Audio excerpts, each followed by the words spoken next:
adjust this a little bit if I can. We'll give everybody a couple minutes to get in here.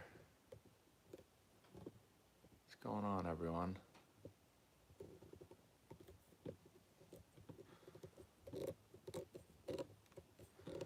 All right.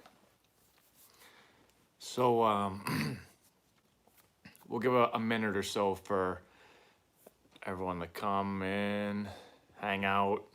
I'll probably talk tonight for not as long as usual. So probably going to maybe do like 20, 25 minutes.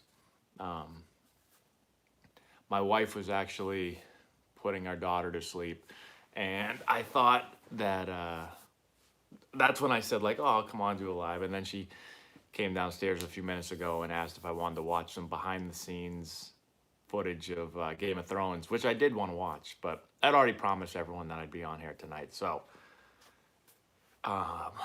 we'll do it for probably like 20, 25 minutes. Then I got to go watch some more TV.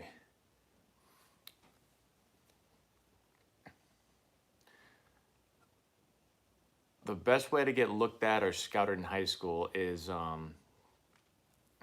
so high school isn't the greatest time to get recruited just because colleges are playing during that time. So the best way is probably summer, and that's why summer ball has become so big, but also showcases and, you know, tournaments and college camps and all that stuff. But an easy way is to just make a recruit. The first thing that we do is have our guys make a recruit. We make it for them, actually, a recruiting video where you can show off your skill set. And then you're able to take that video and email schools that you're interested in. And that's kind of the first way to get on their radar. And then, you know, playing, again, we run a travel ball organization, so we really help. Our main thing with high school guys to get them recruited. So we do a lot of that during the summer. So I'll answer as many questions as I can. I'll just go through the list here. My favorite baseball team, I don't really have one anymore. It used to be the Red Sox. When I got drafted, I kind of stopped watching them. And then after, you know, I played 8 years, I just kind of lost touch with the Red Sox. And now I don't really have a team to cheer for. I just watch baseball and because I like the sport. Let's see. Any cures for getting drilled in the leg? What do they say? Elevation, ice, compression, something else. The 07 World Series, yeah, I was happy at that. At that time I was still kind of a fan. I wasn't like as happy as I was when they won before that, but I was still pretty excited in 07. Favorite food? Probably like hamburgers and french fries. How to get faster, get stronger, run, do a lot of sprinting. Derek Jeter swing or Derek Jeter swing? I don't know about Derek Jeter. Derek Jeter was a pretty good player. Where were you noticed? Recruiting wise, I mean, I was noticed during summer ball. Played for a team called the Ohio Warhawks. Played well at a lot of tournaments and got noticed there. Also went to a perfect game showcase that I got a lot of interest. Awesome. Thank you. Matt, did you... starting to go really fast again. Shout out to Luca, I think. How do you communicate with Spanish players and Asian players that don't speak English? You don't really communicate very much with them. I mean, I had a lot of guys, especially early in my career, that didn't speak English. I knew a little bit of Spanish because I took it in college. So, you know, I tried to communicate with them. Some players that don't speak Spanish don't communicate with Spanish-speaking players at all. Matt, are you disappointed knowing your big league career? I mean, I thought I was going to play for a long time, but I had an interesting career. I made a video on it, all the things that kind of go into it. So I don't know if I'm disappointed. I mean, I set out to play 10 years in the big leagues and it didn't happen. So my dad won't let me throw a curveball until 17. Why 17? Why is that the magic number? What was it that scouts thought was your strength as a player? I mean, I guess I would say probably athleticism. And then I had a bunch of tools. So I could run fast and throw fast, and couldn't really hit it that far until my junior year. I got really big and could hit it far. But I had, you could say I commanded the, let me just move that out of the way. I controlled the strike zone well. I didn't swing a lot of bad pitches. When I did swing, I put the bat in the ball. So those are probably most of my skills. Red Sox slow start. I mean, they're obviously really talented, and they're starting to play a little bit better now. I mean, I don't know, baseball is a weird sport. It's a long season, so I never really get caught up in early, slow starts or fast starts or whatever. I think by the end of the year, typically, the good teams are going to end up playing well over the long haul, and the bad teams won't. So what's your take on Bobby Witt Jr.? I saw Bobby Witt Jr. play in Georgia last year, and, I mean, he's got all the tools. I haven't seen him play enough to really say anything, but clearly, I mean, he's rated as one of the top players. I mean, he's big kid, strong, fast, really good arm, good swing and all that. Did you get a full ride to Wake? No, I didn't get a full ride. I think I got like 67%.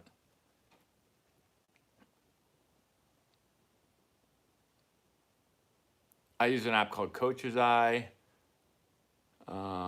Most difficult pitcher I've ever faced. I made a couple videos on this, I think. For me, Daniel Bard was always really hard to hit. I think I was like 1 for 30 against him in my life. Mike Abraham from St. John, Shrewsbury. How many former MLB players end up coaching? I mean, a lot of guys, I don't know how many, but a lot of guys want to stay in the game. And so, whether it's coaching minor league ball or pro ball or college, or some go back to high school. So, I mean, I don't know the number, but a lot of guys do. Most guys have done baseball their whole lives. And so, like for me, I did baseball my whole life. So when I was done playing, I wanted to coach. I never played against the Red Sox in a big league game, only in minor league games since they were in the AL. So I don't really know Mike Abraham. I guess know who he is. I don't think I've ever talked to him before. Shout out Alex, what's up? How hard is it to be married while playing? I think that's what it said. I mean, it's pretty hard if you're not living with your wife. I mean, my wife lived here while I played, so it makes it tough being away for like 8 months out of the year. But I don't know, I guess you get used to it like anything. I've always had to do like long distance stuff. I played college far away, played pro ball far away, so. Huge Wake fan? Nice, me too. I haven't been in any games this year now. What's in that small door? That's actually a big door. It's not the other small door. That little small door. It's just like my valve to, I can shut the water off. College World Series pick? I'm not sure. I've actually been so busy. Thank you. I've been so busy that I haven't watched very much college baseball this year, unfortunately. The first 2 weeks I was like watching everything, and then I've been so busy, basically 7 days a week. How much money did you make playing baseball? I've made more money playing baseball than I have made doing anything else. I don't know how much money I made altogether. What stopped you from playing baseball? I got released 2013. They told me I wasn't good anymore, so I got into coaching. Favorite current player? There's so many good players. I like watching, like, I can't even name one. I like them all. Favorite glove brand? I only used Rawlings during my career, so. Vlad Jr., I think, is going to be a great player. Obviously, he's super talented. Everyone's overreacting over a couple, what has he played? A couple weeks, maybe? So, he's like 20 years old also. Most people at 20 years old are like still playing college ball, and he's in the big leagues already.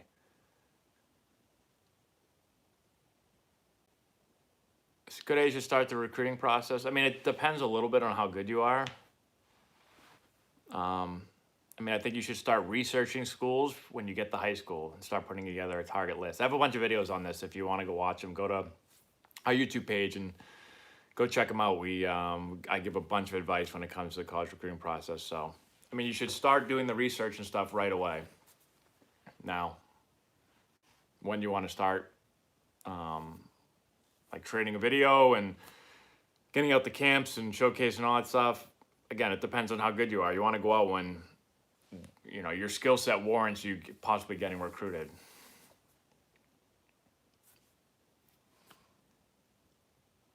Tips on catching. We make a bunch of videos for that as well. I mean, I think easy tips are work on your receiving, number one. A lot of people get caught up on throwing and blocking, which are important, but you're going to receive more than you do anything else. So I would really work on receiving. Hey, D Porter, thank you for the $2. But I was too slow to read the question, so let's go back and check. Hold on one sec. What was one of your walk-up songs? All right, so I'll take a second here to go over my walk-up songs. So I had a bunch of walk-up songs. When I played in the major leagues, I actually didn't even choose a walk-up song. I just, whatever they played for me, that's what I had. My favorite walk-up song was Youngbloods. I don't know if anyone's ever heard of them. The song was called Presidential. My favorite song is a walk-up song. It's not a really popular song, but I used it in Lake Elsinore and High A, and they had a really loud sound system, and it just sounded pretty good. Let's see. My sister plays softball. Any tips? I'm a firm believer that the baseball swing and the softball swing are pretty much the same, so she can watch a bunch of our stuff. I kind of messed around with an Antonelli softball channel. I put up a bunch of stuff. Tell her to go check that out as well. I think will help. I mean, there's just, I don't know, there's so much we could talk about that. I don't have anything right now that I could give you. Oh, more super chats. Thank you, everyone. Let's see. Jason Combs, is that how you say it? 5. Thank you for the $1.99. I appreciate that. What do you mean 5? I must have missed something. Eli, thank you so much. Who should the Orioles take at number 1 in the draft? So I know the draft is coming up soon. I have to really get on this because I haven't seen all the guys. I don't know. I saw Bobby Witt play. I saw what's his name down in Georgia, shortstop that I really liked, Abrams, something like that. I thought he was really good. Number 1, I'm not really sure. I'm always biased towards pitchers. I love pitchers that throw really hard, so I'm sure there's somebody out there that's going to go number 1. But I'll let me check, and then I'll get back to you. I'll make a video or something for you. Thank you. What's that? Let's see. Thank you so much for the donation. I'm so close to 1.1 thousand. Please help. 1.1 thousand what? How can I help? What do you want me to do? I am Italian, even though you can't really tell. I'm half Italian, half Irish. My last name obviously is Italian. My mother's maiden name is Daly. I like to eat meat and potatoes. How to write an introductory email to college coach. So I don't know if I have a video on this. I was supposed to make one. It's very simple. I wish I actually have it on my computer, not here. So everyone hold up with the questions for a second. So basically all you're going to do is you're going to introduce yourself, say who you play for, your high school, your summer ball team, give a really quick background info on you. Make sure somewhere there to include how to contact you, whether it's cell phone, email. Put a reason why you like the school. Make sure you look up the school and have an idea about the program and why you like the program, why you want to play there. Make sure you put the right coach's name on the top of say hi coach, and make sure you put the right name. People mess up on that. And then you're going to have a recruiting video in there. And I mean, that's really simple, really quick and easy. That's the way I would, there's some other stuff, but to keep it very simple, I would do that. Oh, I got some more of these super chats here. Let me see what we got. Dan, thanks so much. I appreciate that. T-Worth13, thank you very much. Biggest pet peeve as a coach? Oh, that's a good question. Biggest pet peeve. You know, there's a couple of pet peeves. I don't know my biggest. I mean, I guess one pet peeve is when players, oh man, this is a tough question. I mean, a pet peeve is when guys don't want to work hard. Like when I come to practice, like I'm coming there to work hard and to hopefully make our players better. So that really makes me mad when players don't take it serious, don't pay attention, don't work hard. I don't like when players like try to be like too cool for school. Like they try to big league everything instead of like just do the drill or whatever it is we're asking them to do, and don't try to be cool with it. Just freaking do it right. There's a lot of pet peeves. Pet peeve, I guess, a little bit is now with all like the college recruiting stuff is when young players, all they worry about is college and they don't worry about like getting better every day and what they're doing like right now. You know, like I see like freshmen in high school that they don't even worry about high school. They're worrying about college when they're not even ready to play high school yet. That's a pet peeve of mine. There's a lot of pet peeves, I guess. Oh man, let me see the super chat things. I'm getting a bunch of them now. What do we got here? Preston Hodge, thank you so much. I appreciate it. Razzie, thank you. Michael Machado? Manny Machado? Thank you very much. I appreciate that. Oh, we got a couple others. Let me see here. Sam, thank you very much. I really appreciate that. As a coach of 8 to 10-year-olds, is it wrong to be competitive, not overly competitive? Oops, hold on one sec. Disappeared on me. Not overly competitive, but to coach winning and not only fun. That is a really good question. So this is the way that we kind of handle it. And we don't have players that young. Our youngest players are basically in like the 10-year-old and up range. So I don't really have 8-year-olds. But I think as a coach of young kids, I mean, the first thing that you want to do is help instill like a love of the game with the players. So you want to make the game fun, obviously. So I think helping kids get better, bringing a good attitude, all that stuff's really important. I do think, so like, for example, with our 10-year-olds and up, like we play to win the game. I think winning is important. It's not the biggest thing. Again, we want to make the game, we want the kids to enjoy themselves, really fall in love with baseball. We want them to get better. So a development piece is obviously a huge part of it. We're trying to get them, like, I'm not going to sacrifice development to win the game. And so, you know, we don't play, there's a lot of teams that we play that will like, for instance, they know that maybe bunting will help them win that game or just hitting all ground balls just to win. Like we don't do that. We try to teach them the right way to play the game to be successful as they continue to get older. But we do play the game to win. So it's just a balance, you know, it's a balance, I guess. But I do think winning is important, and pretty much everything in life eventually is about winning and losing. Like most things, they keep score with most things, most sports, or school keeps score, and I guess jobs keep score, and everything keeps score. So I'm not against, like, I don't like it when it's like, let's know everybody wins and everything, and we'll never keep score because we don't want to get anybody upset that they lost. Like, eventually everyone's going to lose at something, and so I'm not afraid to let kids learn about it when they're a little bit younger. I don't know if that makes sense, but let's see what else I got. Man, I got a bunch of stuff coming here. Hunter Hudson, thank you so much. Did you ever consider playing any ball? Okay, so when I got released in 2013, I got released by the Indians. I was in AAA, and I got tons of indie ball calls like immediately. It's crazy how quickly they find out I got released. Not a single major league organization called me.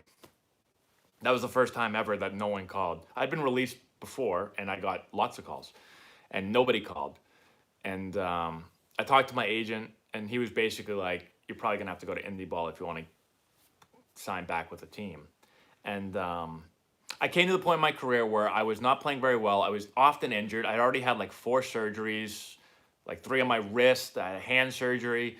I was not able to practice a lot in the off season because of the surgeries, and I just felt like with the state that my hand and wrist were in, and my play was declining, I just didn't feel like I had a good shot of making the major league. I actually thought it was pretty much impossible. Like I couldn't even make it through a season anymore. I was getting a surgery every year. And so I decided not to play anymore.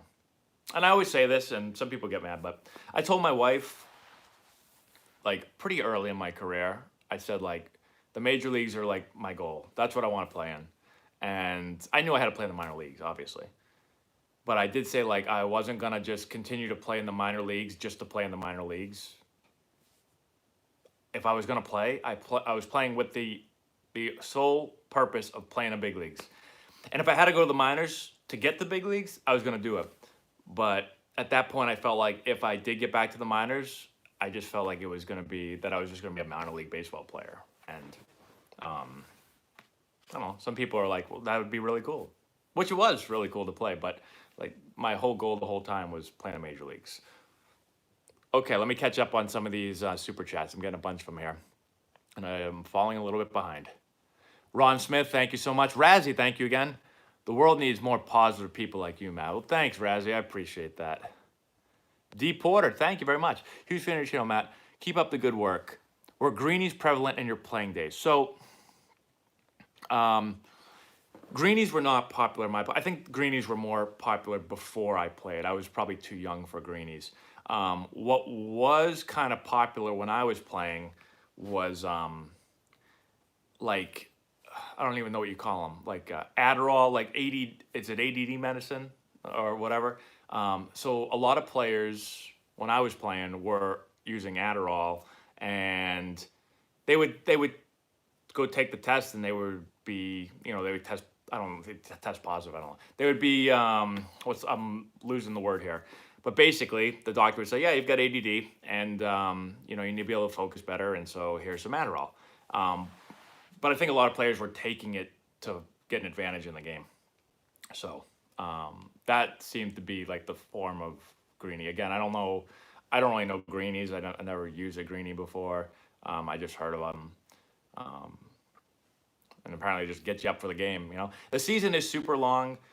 I talk about this a lot. A lot of people don't realize how tiring playing is. Most people, like most baseball people I talk to them, like they get it. Most non-baseball people are like, you're a pansy. Like you played baseball for a living. It couldn't have been that hard. It actually is really hard. The first year pro ball is the hardest thing ever when you're playing every single day. You're traveling every 4 days. You're on 10-hour bus rides. You're exhausted. Like I played a lot of games my first year where I always told people like, you literally learn how to play while like you're sleepwalking. That's what it feels like, a lot of games, like you're sleepwalking. You're in a different city every 4 days. You've never done this before either. College is nothing like this. Your body hurts, and you just got to keep going. And so I understand why greenies were around back when they were around, because it is hard to get up for the game every single game, day after day after day, for 162 games. And like in the minor leagues, it's worse. It's like 155 games in like 160 days. It's something ridiculous. Unless you do it, it's really hard to ever comprehend how hard it is to do. So hopefully that helps. That answers your question. Let's see what else. Kevin Frey. Kevin Frey? Thank you very much. When you were with the Padres and you were in last place, were guys still motivated to play well, or were they ready for the season to be over? So my season with the Padres was interesting. We had a lot of young players. We were in last place, obviously, and so we brought up a lot of young guys, a lot of guys that I kind of came up with, a lot of our AAA team. So there was a mix of like some really veteran players. Like we had Trevor Hoffman, we had Heath Bell, Brian Giles, Jake Peavy. So we had some, I'm missing a lot of guys, but we had a lot of like veteran guys, and then we had a lot of young guys. It was kind of, I guess, split. And so I would say that guys are playing hard the whole season. I mean, I know the young guys are, right? It's a lot of our guys' first time in the big leagues, and so we're not going to be like, we're playing as hard as we possibly can because we're playing for a job. But even like the veteran guys, I always thought that they all did too. And we had really good veteran guys. Like Jake Peavy seemed to be like one of the most competitive guys ever. Like I remember we were in a really bad stretch, and I remember in LA, like he got really upset in the clubhouse one day, just at the way we were playing, and like the season was over, and he was like pissed that we were not playing well, and he let everybody know about it.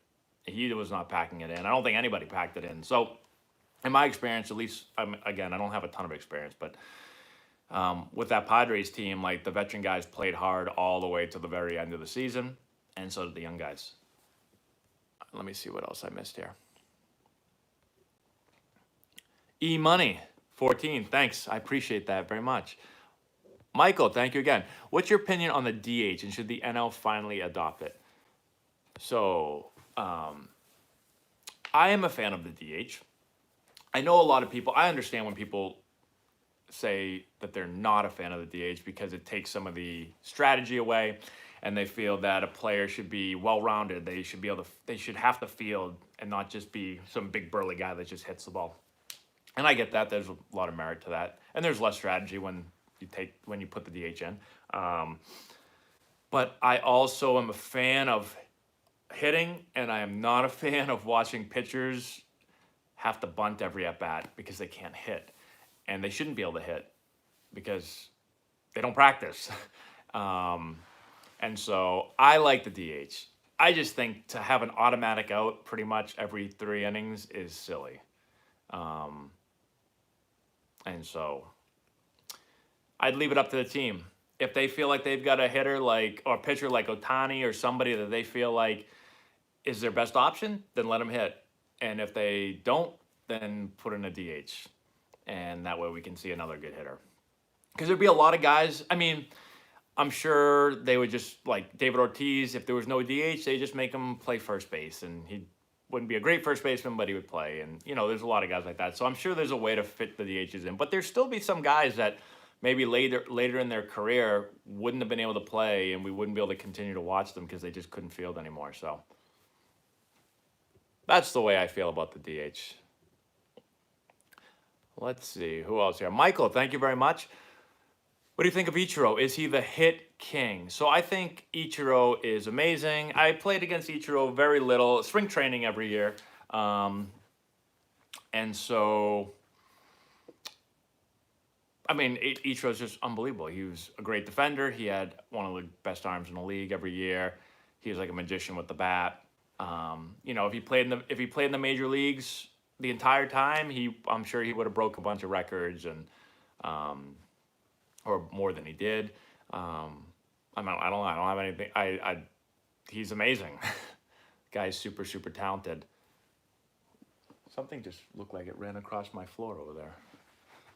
If I get attacked here in a second. It was nice knowing everyone. Let's see here. Eli, thank you very much. I appreciate that. Tips on college managers on selling their program to recruits and managers. Okay, hold on one second. Tips on college managers on selling their program to recruits and evaluating talent. So you want me to give you tips if you're a college coach on selling your program to recruits and evaluating talent? I think that's what you're asking. So I recruited 1 year in college. And so basically I had to do the same thing. I had to recruit players and I had to help sell them on the program. The way I always did it was I was just genuine, honest, told them the truth. And, you know, I thought we were offering a lot. I coached at Holy Cross. And I thought that, you know, for a school that maybe not a ton of people have heard of, or a Division I school, it's a small school in Worcester, Massachusetts. Not a ton of people heard about it. People around here heard about it, but not a lot of other people have. But I honestly thought that, you know, what we were offering players was a really good opportunity for them. I thought we had a really good coaching staff. You know, we had a great field. We had a great academic school. We just had a lot of good things. And so, I don't know, my approach was always to just be really honest with them. I know some coaches BS players and promise them all these things. And Coach DeCenzo at Holy Cross was awesome. Like, he didn't promise anyone anything. His approach was, we want to get the right guys in. And so we weren't just going to try to sell. We didn't even try to sell anything. We just said, like, this is the way it is. And this is the type of player we're looking for. And, you know, we think you're one of those players. It was almost more like we were trying to make sure, like, not that they were recruiting us, but like we were making sure in the recruiting process that we were getting the right guy. and I never felt like we were really like overly pushing guys to, oh, please come and play for us. Like, I don't know. I know some places it might be like that. And then as far as evaluating talent, evaluating talent is interesting because I don't have a ton of experience with it. I only did it 1 year, and I don't even know how to explain it. I think once you coach in college, you see what your players are like. You understand their skill set, what it takes to play at whatever level you're at, and then you know, when you're going out and watching games, if you've been around baseball and you've seen baseball enough, I feel like it's not super difficult to see players and know which skill sets you think are going to fit at the level that you're at. And then at that point, I think that's probably pretty easy. And then, you know, you're trying to make sure you're getting the right people, you're getting good people, hard workers, good teammates, people that you're going to want to be around, people that are going to continue to get better. Like at Holy Cross, we had to try to recruit players that maybe weren't finished products yet. So players that had some upside and had a skill set that we thought, you know, they had the tools that we could develop. Maybe they weren't, again, you know, they needed some polish. And I guess that's the type of players we're looking at. But it just depends on the school you're at, you know. Like if you're at a top college in the country, then you might be able to get players with a really good tool set that are very refined players already. And so you're just going out after the best players in the country. But I would never, I would always, hold on one sec. It's really, really important to bring in good people. You know, people that you're going to want to coach and be around, because it's not fun coaching people that you don't like. All right, let's see here. Hi, Cowie? Did you play with Anthony Rizzo in the minors? I didn't. He wasn't with the Padres when I was with them.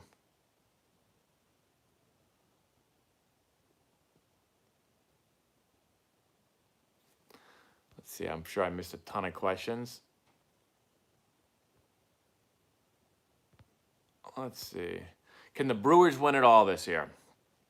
I mean, the Brewers are very talented. They've got maybe the best player in the league. Yeah, absolutely. I think they can win it all. Doing good tonight? I am doing good. You doing good tonight? Let's see, what else? All righty. If I'm at a small private school and the baseball team is not that big, would it make a difference if I went to a bigger school with a better baseball team? I get that question a lot, like, should I leave and go to a different school and all that stuff? I mean, I don't know. It depends why you're leaving. A lot of people say, like, I can't get recruited out of a small school. High school there's not much recruiting that goes on in high school, so you don't even have to worry about it. If you feel like the school is so bad that you're not going to develop and other kids can't catch the ball and stuff like that, then yeah, I mean, if baseball is what you really want to do, then maybe you do look to move schools. But I've seen tons of players come out of high schools that were really bad at baseball, and they've come out and they've gone on to play college baseball, and they've gone on to play even higher than that. So tell us some more Wolf Rain stories. Oh boy, do I have a good Wolf Rain story from today, but it's a little embarrassing. I don't think that Will would like if I told you guys this, but just trying to get Will in the weight room a little bit. The best way to stop uppercutting. It really depends. It's hard to say that because we talk about how you want to be slightly up through the ball when you make contact. And obviously the pitch, not every swing is going to happen like that. You're not going to get that swing off every time. But so if you're uppercutting, it depends. Like, are you slightly up through the ball, or are you way up through the ball where you feel like you're top spinning everything? And if that is the case, there's a lot of things that go into it. It's like really hard to say without seeing your swing. Would I want my son to play in the MLB if he could make it? Yeah, sure, if he wants to. So I think I would just like him to do whatever he gets excited about doing, whatever he wants to do. It's impossible to make it to the major leagues if you don't love baseball and love playing and practicing and all that stuff. So he seems to really like baseball. Although yesterday, this is no joke, yesterday he said, Daddy, I'm not going to play baseball on TV when I get older. I'm going to play football. And I was like, all right, cool, dude. You want to play football? I play football. That's fine. He's like, yeah, Tom Brady's getting old, and I'm going to be the next Tom Brady, and I'll play for him on TV. I said, sounds terrific, man. Go get him. So he wants to be the next Tom Brady. Let's see. I did play in the Arizona Fall League. Yep. Greg Maddux stories. I've told a couple already. Greg Maddux was a prankster. Did a lot of things to players. Some of them I can't tell. I told you guys about mine before, I made a video on it. I don't know if you guys have seen it or not. If you haven't, I'll give you a real quick, really, really quick Greg Maddux story. There's like a ton of them that I could talk about, but it was the first, my first big league spring training. He was with the Padres. It's my first game, I think. And so I'm kind of nervous playing with major leaguers. Actually, no, it wasn't my first game. It was first home game because first game was against the Cubs in Mesa. So anyways, I'm down at the end of the dugout and kind of by myself, just watching the game. And then all of a sudden, like I feel someone coming and sitting like right next to me, even though there was no one near me. And it was Greg Maddux. And I hadn't really even talked to me. I was very early in spring training. He sat like right up next to me. Like he's basically touching me. And I kind of like just look over and I don't say anything. I'm just watching the game. And then after a few minutes, I like can feel something, and I realize that he's spitting his dip spit all over my leg. And I'm like, what the hell is this guy doing? He's spitting all over me right now, and he's like right up next to me. And I didn't know what to do. I didn't know if I should turn to him and be like, hey, dude, like, can you scooch over a little bit? Like you're getting the stuff all over my leg. And I didn't say anything. And he continued to do it. And then after like a few minutes, he just got up and walked away. Never said anything to me again. And I had dip spit all over my leg and all over my shoe. So, and he would just do like that kind of stuff to all the young guys all the time. If I could play for any team right now, who would it be? It'd probably be someone down south, nice and warm. Maybe like the Padres again. That's where I'd like to play. San Diego again. I got a couple super chats here. Let me go back and check here. Nick Jones, thank you so much. I appreciate that. Michael Lou, I think. Were you always one of the best players on your team, on your travel ball team, college D1 team? You seem very modest in your face. Thank you. I appreciate that. So here's something interesting. Most people don't believe me. So when I played, I never felt like I was a good player. Like I knew I was a good player, but I never thought that I was like this great player. I still don't think this. Now, when I say this, people like, you're an idiot, like you were the best player. Like when I played in Little League, I mean, I hit a lot of home runs. I hit way more home runs than anyone on my team in Little League. But I don't ever remember being like, God, I am unbelievable at baseball. I never thought that. Like, I went and played travel ball. I played for probably the best travel ball team in our state. And I don't know, I was a good player. But if you talk to my travel ball coach, he actually said this in the paper. He said when I got drafted, he said if you asked me back then that, who was going to get drafted or was he going to get drafted, he would have not said it was going to be me. So, and same thing in high school. Like in high school, I was a good player. I mean, probably one of the best players in the state. But I don't ever remember thinking like, oh man, I'm the best player in the state or one of the best players in the state. I literally never ever thought that. And then went to Wake Forest, and I guess I was one of the best players on the team. I was probably the best player on the team, I guess, if you look at my numbers and all that stuff. And obviously I got drafted in the first round. But again, I was never playing and be like, man, I'm the best player on this team. Like I never thought that. I always was thinking, it's really odd. I never compare myself. Most players compare themselves to like players on their team and stuff. My goal was to play Major League Baseball. So I would always think like, I have to be really good to play Major League Baseball. So like when I was playing high school ball in Massachusetts, when people were like, oh man, you're so good or whatever. In my mind, I'd be like, well, I guess I'm pretty good, but I'm not as good as the kids in Texas or the kids in California. So that's what made me want to keep practicing to get better. So I don't know if that's unique for a young kid or whatever, but I always just felt like I'm trying to be the best player, not in like my high school team, but like in the United States or like the world. So I have to get a lot better because the players around the world are pretty good.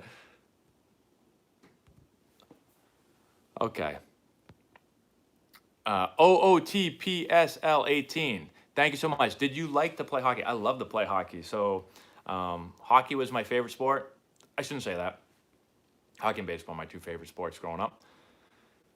I always thought I was going to play hockey and baseball at UNH, University of New Hampshire. I wanted to play both sports.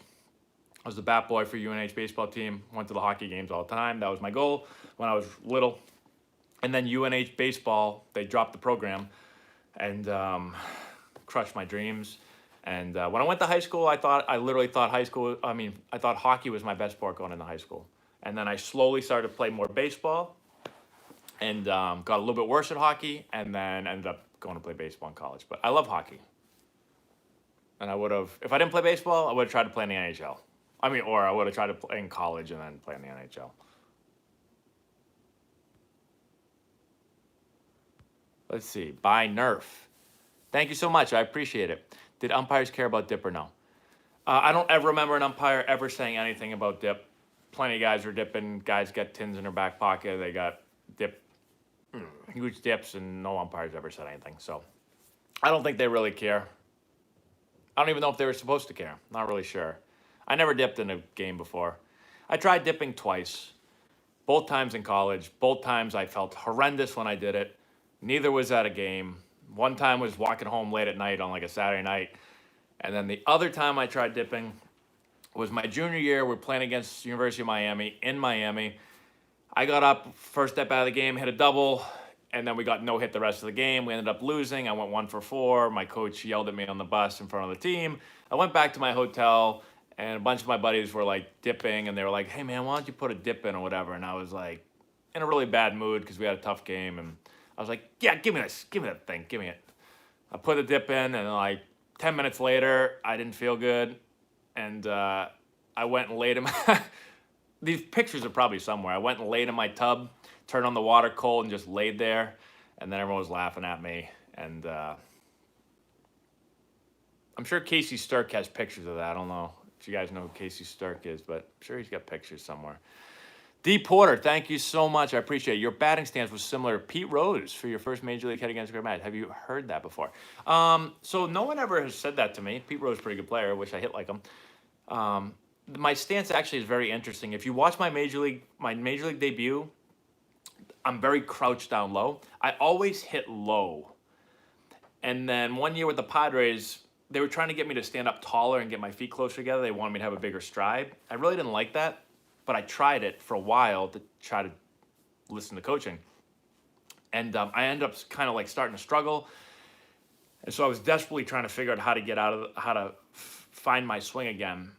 And the only thing that I didn't really know what I did when I was successful, but I did know that I was spread out and I was low.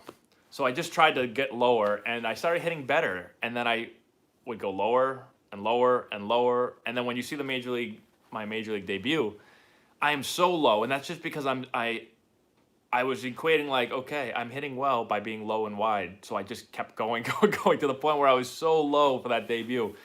And after that debut, I actually came in, and the hitting coach called me into the office and said, we're going to work on your swing tomorrow. We're going to stand you up and bring your feet together and give you a bigger stride. And I was like, oh no, like this is what I've been battling against. So, but go watch like my first home run video and look at how different I am. I'm very close together. I take a bigger stride than I did my debut. That's because that's what they wanted me to try to do.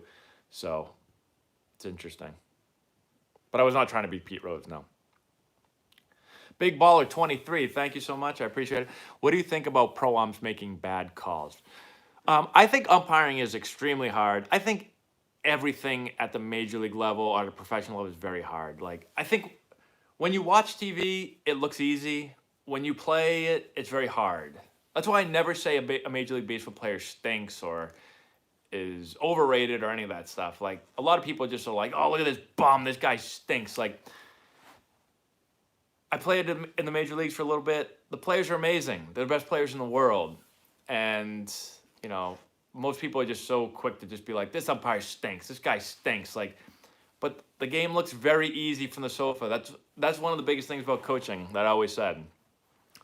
The problem with a lot of coaches is they forget how hard the game is.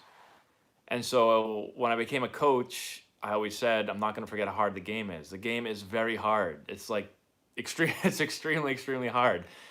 And so you have to balance that. Obviously, you have to be demanding as a coach, and you have to make sure that like you're pushing your players and you expect a lot out of them. But you also can't forget how hard the game is.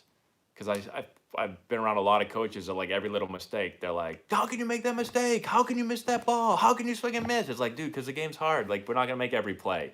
So this isn't even answering your question. So pro umpires, same thing with pro umpires. Like I think pro umpires are amazing.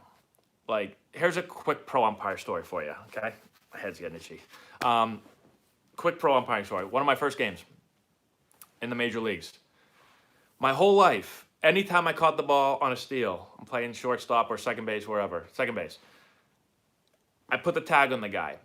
Now, a lot of times I hit him, but there's plenty of times where I put a tag on him and I basically go up against him, but I might just miss him. No one's ever said, save, he missed the tag. It's always out every time, right? Right? I'm right there. So one of my first games in the big leagues, guy steals, I catch the ball, I go to tag him, I miss him, but I'm right there, like I always have been my whole life. And the umpire goes, he's out. And I throw the ball around. And I'm walking back to second base. And this is before instant replay. There's no instant replay at this point in Major League Baseball. I'm walking back to my position, and the umpire comes over to me and goes, hey, next time, effing tag him. Don't do that again. And I was like, yes, sir. And I was like, how the hell did he see that? So, like, I think most umpires are amazing at that level. And do they miss calls? Yes, because they're human beings, and everyone's going to make a mistake. Like, but they're way better than you don't want the alternative. Like, those are the best, in my opinion. Now, I know there's some guys that people hate and all that stuff, and they mess up more than others, but I think they're really good. Okay, Central Florida Pickers. Thank you so much. Thanks for the videos. Thank you for watching them. I remember, hold on. Yeah, let's see. Okay. I remember playing a rookie card back in the day. Always play your vids when I'm listening. Oh, I'm listing on eBay. It keeps disappearing on me, sorry.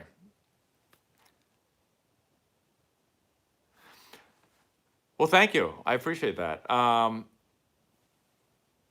Those are the good old days with my cards and everything. I remember having to like do card signing things and all that stuff. And I don't get many requests anymore. Most of my requests now for signing cards are just like, hey, I saw your, watch your YouTube channel and you mind signing my cards? So those are good old days. Bear Sound, thank you very much. I appreciate that.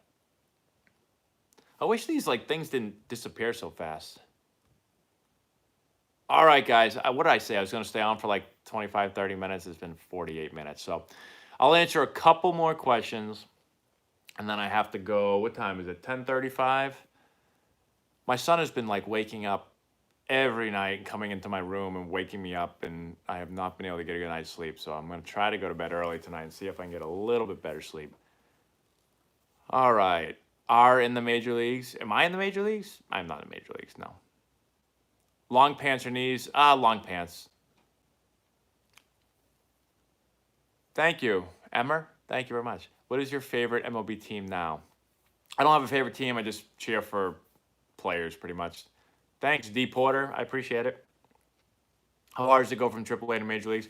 It really depends. Like, there's been guys, a lot of guys go from AA to the major leagues. I thought Major Leagues was obviously better than AAA. It's the best players in the world. Every day, every night you're facing a stud on the mound. The players just really good. Really good. So, do I think there were points in my career, like when my swing was, like 2007 in Elsinore and San Antonio, and even in 2011 and with the Nationals when I was in AAA. Like, if I took my 2007 swing from the Elsinore and went to the major leagues, I think it would have hit perfectly fine. But I didn't bring that swing with me to the major leagues. I brought a different swing to me, unfortunately. So,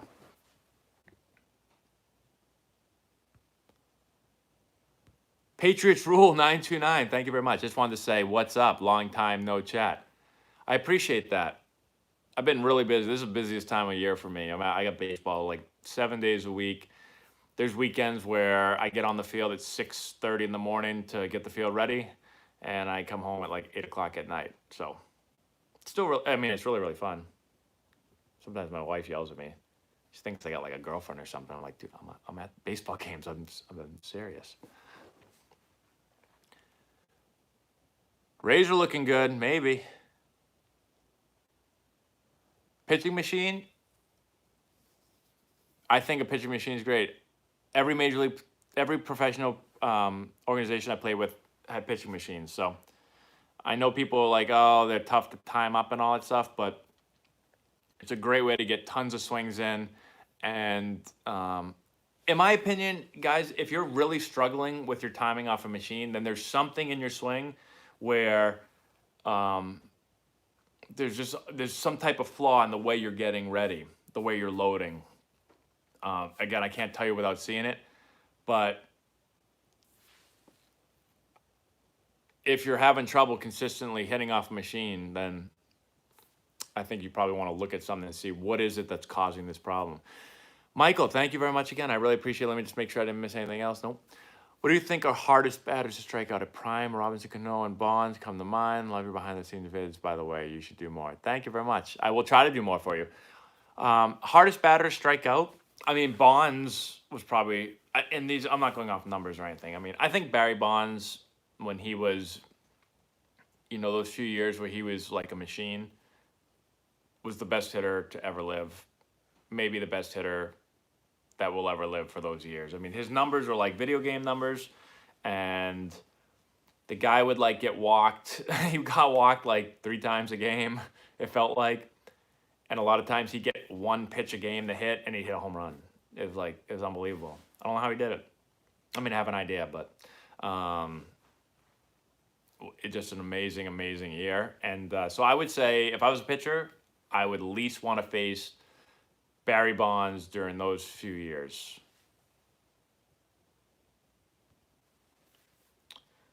All right. Let's see. 52. We'll go another 2 minutes. I know how steroids. Yes, my thing on Barry Bonds is like, guy was absolutely amazing player. He was a great, great player. Do I think he did steroids? Yes. He looked like the Incredible Hulk. So it made him go from a great player to the greatest of all time. So I don't know. I enjoyed watching him hit. Let's see. Would you rather hit Aroldis Chapman or Tim Wakefield? Wakefield. Give me Wakefield. I have not watched Gio enough to really give a good opinion of him. You think the kid did use roids? The kid is in Ken Griffey Jr., that kid? I don't know. I'm going to say no. But I'm not really surprised if anyone in those years, if I find out that they did. Nolan Hoff, thank you so much. I appreciate it. Talk about the game moving away from older players. So, yeah, it's interesting. And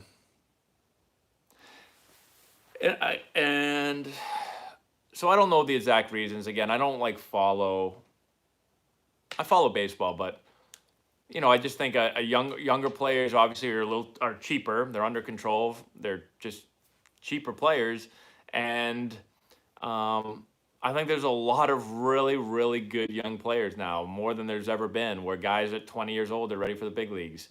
Some of that may be that they are better. Some of it may be that teams are just finally saying, hey, let's push younger guys up and let's not just take older guys. So, I mean, maybe there's always been younger guys that could do it and they just didn't bring as many up. But regardless, I mean, I'm assuming that it's probably business. It's cheaper. It's just, for what they're going to get from a younger player, they feel like it's better off to pay him less. And even if they don't produce as much as maybe a veteran guy did or would, it's worth it because, he's money-wise, he's much less. Do you like coaching college or high school better? So I love coaching high school baseball, but there's a lot of things that are, there's just not a lot of time. The season's short. The thing I like about college, you get the guys, you can go through fall ball, you can go through winter stuff, you go through spring. So you're able to really develop players. High school, it's like, here are the players, season starts, season's over. That's what it feels like. there's not just not a lot of time to be able to do a whole lot of stuff with them. So it's a ton of fun though. Oh, I just got a super chat. Hold on one second. David Rich, thank you so much for the $5. I really appreciate that. John Charles, thank you very much. Let's go Blues. So I used to be a big hockey fan too. I was a big Bruins fan, and I know people get mad at me from Boston. I haven't watched a Bruins game in I don't know how long. It's been a really, really long time since I watched a Bruins game. My number one team is the Patriots. My number two team is the Celtics. And those are my two teams. And then I watch the Red Sox, not really because I care if they win or lose, just because I like baseball. And then I don't watch the Bruins. I haven't watched a hockey game in a long, long time. I just don't have enough time. I don't even barely have enough time to watch the teams I like because, well, when you have kids and work all day long, there isn't a lot of other time to do stuff. Do MLB players eat concession food? I don't know. I never did when I was playing. But I guess if you're playing someplace that's really good. I think Kyrie is going to leave the Celtics. I do. Yes, unfortunately. I've never met Zach. Nope. I have not. I know he is, though. Another pro athlete. Yeah, I've met a bunch of pro athletes from other sports. Come on, Matt. You got to start earning some of that money. I'm trying. I'm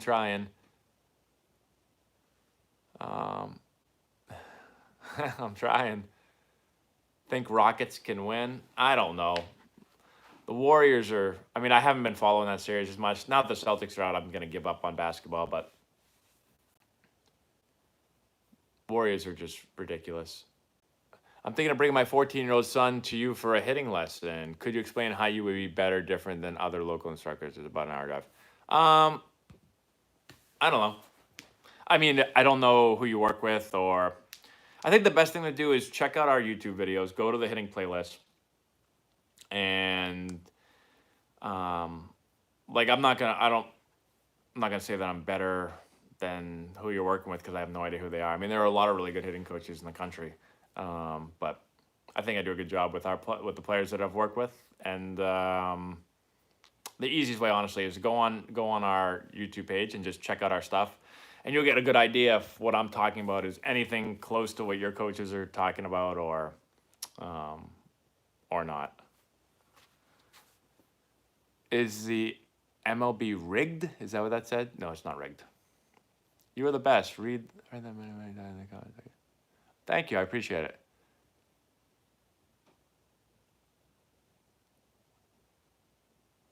Oh, it's going too fast. I can't read any of these questions now.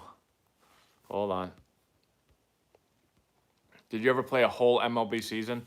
No, I have. If you look at my service time, I have like a year, a little over a year. But most of that was in time spent on the DL. I did not play. When I played at Petco.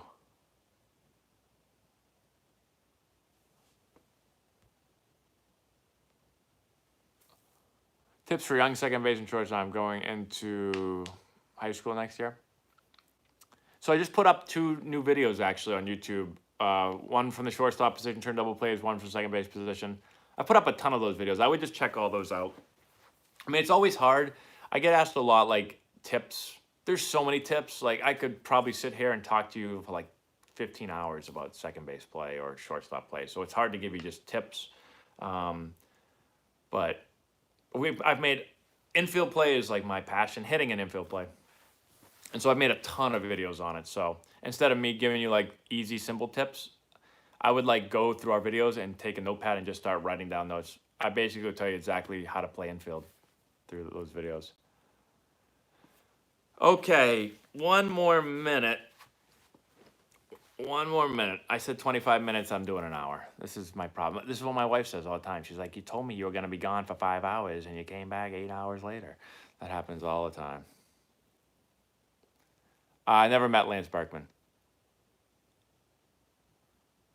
I think colleges look for, listen, stats don't really matter to college coaches because high school, the level of play is just so all over the place. So they're looking for, they're looking for a skill set. They're looking for bat speed. They are looking. I mean, when they go watch you play, if you swing and miss a ton in a high school game, probably going to raise a red flag. Like, if he's having trouble scoring up a ball in high school, how's he going to do in college? So, I mean, yeah, they want you to be able to square the ball up.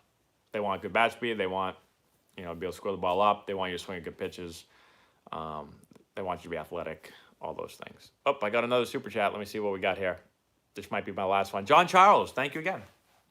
How are the coaches in the majors versus the minors? So I didn't play enough in the major leagues to really... No, I played 7 years in the minors. Played basically, like, I guess you can call it 1 year in the majors. It really depends. Like, don't think that, like, AAA coaches are better than AA and single A is better than rookie ball. Like, don't go by that. You could get... I've had great coaches at AAA. I've had coaches I didn't think were that great at AAA. So, I think professional coaches are very, very good coaches in professional baseball. I think there's some coaches that were not good coaches. I think that there are some of the best coaches ever at D3 college baseball. And I think some D1 coaches are great. And I think some D1 coaches are terrible. So, like, I don't know. It's a hard question. There's so many different coaches. And, I mean, I've had like a million of them. And I try to learn a little bit from everybody. And I've had a notebook for a long time, pretty much my whole career, where I take all my notes down of things I like and things I don't like.